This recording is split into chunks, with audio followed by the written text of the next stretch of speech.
अभिजित राणे या संपादकांच्या नेतृत्वाखाली दैनिक मुंबई मित्र, वृत्तमित्र हा जो एक पसारा आपण पाहतो आहोत वृत्तपत्रीय, त्यामध्ये या गोष्टी आपल्याला विशेषत्वानं जाणवतात की अतिशय परखडपणे सर्वसामान्य माणसाच्या जीवनाला भेटणारे जे प्रश्न आहेत त्या प्रश्नांची अतिशय सुंदर निधडी अशी उकल इथं केलेली आपल्याला आढळते.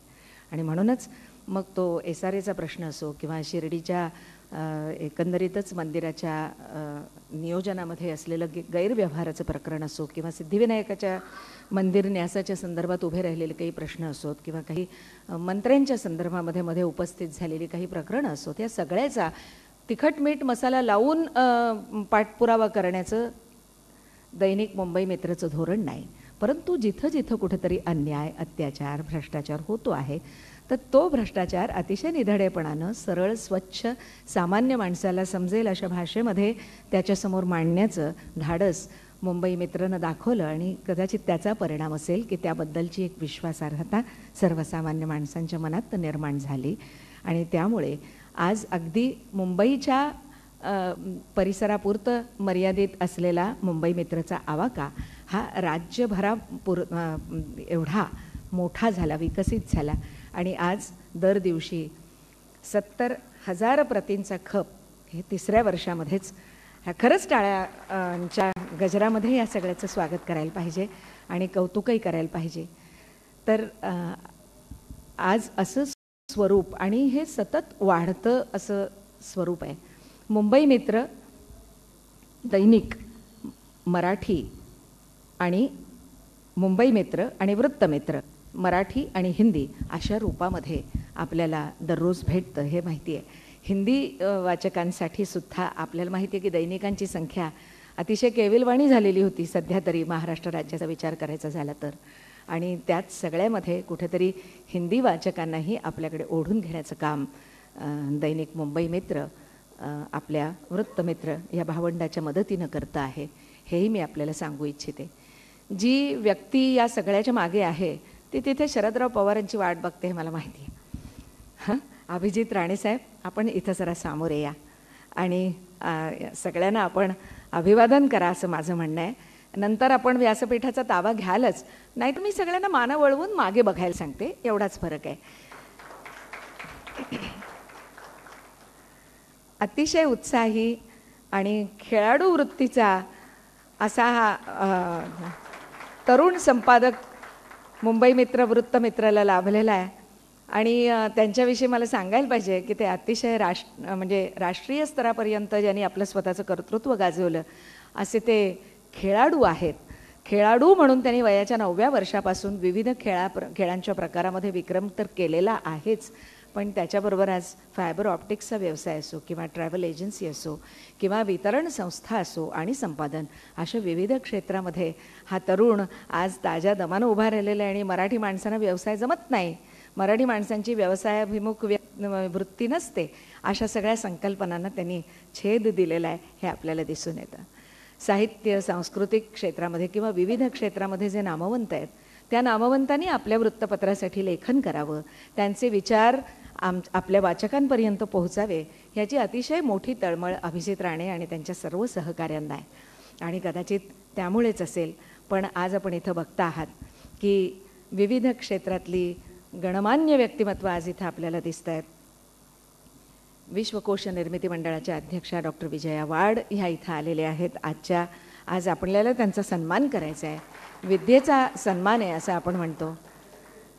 सिने पत्रकारिता, सिने समीक्षा आणि त्या संदर्भातलं अत्यंत दुर्मिळ वाटणारं असं लेखन करणारे इसाक मुजावर इथं आलेले आहेत.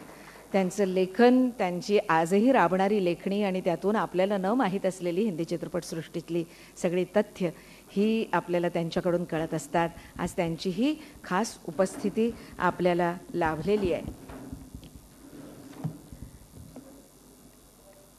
ज्येष्ठ साहित्यिका, कथालेखिका, कादंबरीकार आणि खरं तर काव्य सोडून सगळ्याच साहित्य विधांमध्ये आज ज्यांची काय म्हणतो आपण, ज्यांची जवळजवळ 35-40 वर्षांची आज त्यांची लेखनाची एक सृष्टी ज्यांनी उभी केलेली आहे आणि समाजामध्ये जे जे काही प्रश्न आहेत त्या प्रश्नांना स्वतः भिडत ज्यांनी लेखन केलेलं आहे अशा कथालेखिका, कथाकथनकार गिरिजा कीर इथं उपस्थित आहेत.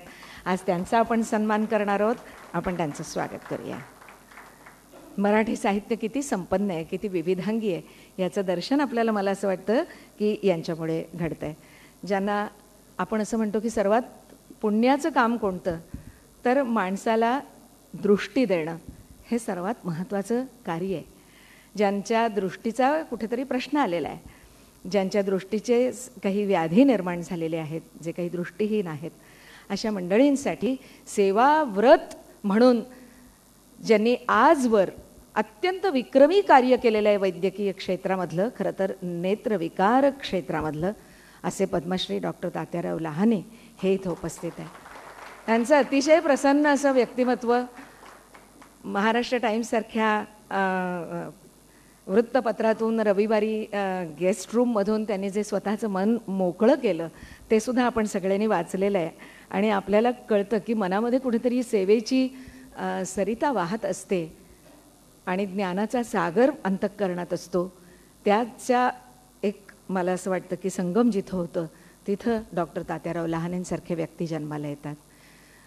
गिरिजा कीरांविषयी मी बोलत होते, मग नंतर मला बोलायचंच आहे, पण तरीसुद्धा मी आपल्याला सांगते की गिरिजाताईंनी आपलं सगळं जे आयुष्य आहे ते कुठंतरी जन्मठेपेच्या कैद्यांच्या संदर्भात त्यांची मानसिकता समजावून घेणं काय, किंवा कोसबाडसारख्या ठिकाणी ज्या आदिवासींच्यासाठी काम करणाऱ्या अनुताई वाघांच्या किंवा ह्या सगळ्या ज्या संस्था आहेत त्या संस्थांमध्ये त्या कार्याला मदत करण्यासाठी, त्या कार्याचा प्रचार करण्यासाठी आपल्या आयुष्याचा कितीतरी वेळ त्यांनी दवडला असं नाही म्हणणार मी, त्यांनी दिलेला आहे.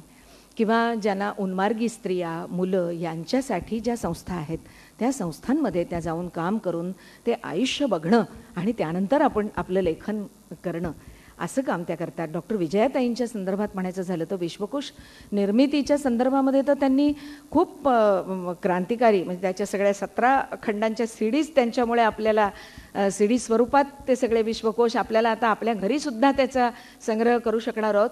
त्याच्याचबरोबर त्यांच्याविषयी मला सांगायचे की आज आपण त्यांचा सत्कार करतोय ते केवळ लेखिका म्हणून नव्हे, तर लहान मुलांना शिकवत ज्ञानाच्या सगळ्या वाटांमधले जे प्रश्न आहेत ते प्रश्न समजून घेत आज त्या आपण म्हणतो की ज्येष्ठ शिक्षण तज्ज्ञ त्यांच्यासारख्या आपल्याला लाभलेले आहेत. त्यामुळे केवळ लेखिका म्हणून नव्हे तर त्यांच्या व्यक्तिमत्वाचा जो एक मोठा पैलू आहे तो म्हणजे त्यांचं शिक्षण तज्ज्ञ असणं, आणि त्यातून त्या जगाकडे बघतायत, आपल्या शिक्षण व्यवस्थेकडे बघतायत. आत्ताच्या अंकातला तुमचा जो लेख आहे पर्सेंटाईल आणि त्यातून निर्माण होणाऱ्या गोंधळाचा, तो विजयाताई